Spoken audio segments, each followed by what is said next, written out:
सभी भक्तजनों को जय श्री कृष्ण। श्री सुखदेव जी कहते हैं, देवता भी भारत वर्ष में उत्पन्न हुए मनुष्यों की इस प्रकार महिमा गाते हैं।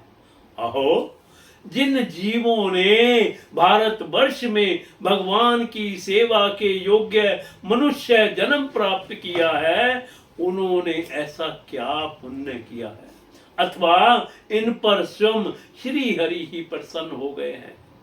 इस परम सौभाग्य के लिए तो निरंतर हम भी तरसते रहते हैं। हमें बड़े कठोर यज्ञ, तप, व्रत और दान आदि करके जो यह तुच्छ स्वर्ग का अधिकार प्राप्त हुआ है, इससे क्या लाभ है।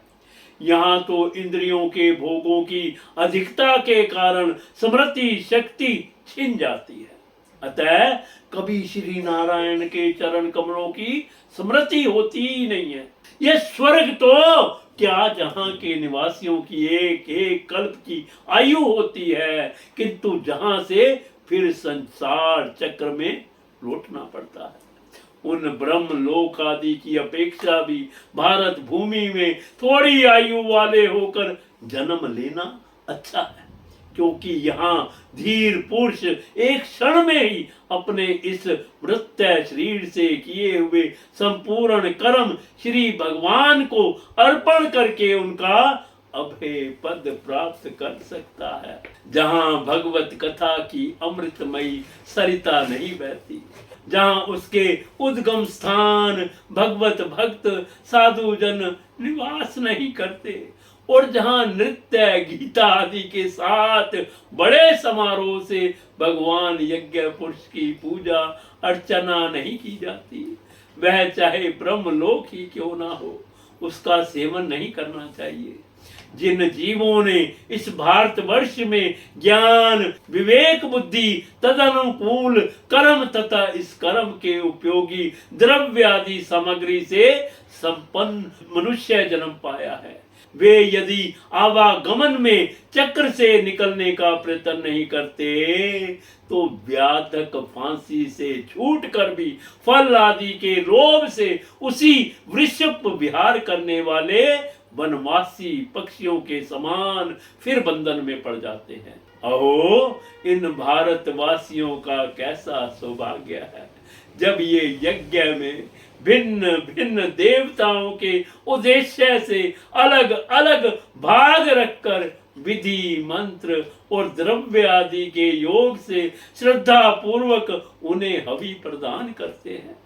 तब इस प्रकार इंद्र आदि भिन्न भिन्न नामों से पुकारे जाने पर संपूर्ण कामनाओं के पूर्ण करने वाले स्वयं पूर्ण काम श्री हरि ही प्रसन्न होकर उस हवि को ग्रहण करते हैं। यह ठीक है कि भगवान सकाम पुरुषों के मांगने पर उन्हें अभीष्ट पदार्थ देते हैं, किंतु यह भगवान का वास्तविक दान नहीं है, क्योंकि उन वस्तुओं को पा लेने पर भी मनुष्य के मन में पुनः कामनाएं होती ही रहती हैं। इसके विपरीत जो उनका निष्काम भाव से भजन करते हैं, उन्हें तो वे साक्षात अपने चरण कमल ही दे देते हैं, जो अन्य समस्त इच्छाओं को समाप्त कर देने वाले हैं।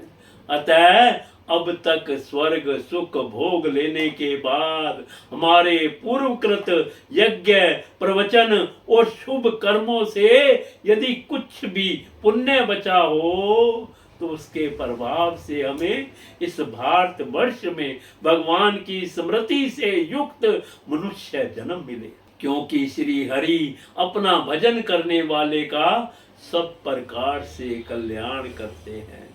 श्री सुखदेव जी कहते हैं, राजन, राजा सगर के पुत्रों ने अपने यज्ञ के घोड़े को ढूंढते हुए इस पृथ्वी को चारों ओर से खोदा था। उससे जम्बू द्वीप के अंतर्गत ही 8 उपद्वीप और बन गए। ऐसा कुछ लोगों का कथन है। वे स्वर्ण प्रस्थ, चंद्र शुक्ल, आवर्तन, रमणक, मदर हरिण, 5 जन्य, सिंगल और लंका है। भरत श्रेष्ठ, इस प्रकार जैसा मैंने गुरु मुख से सुना था, ठीक वैसा ही तुम्हें यह जम्बू द्वीप के वर्षों का विभाग सुना दिया।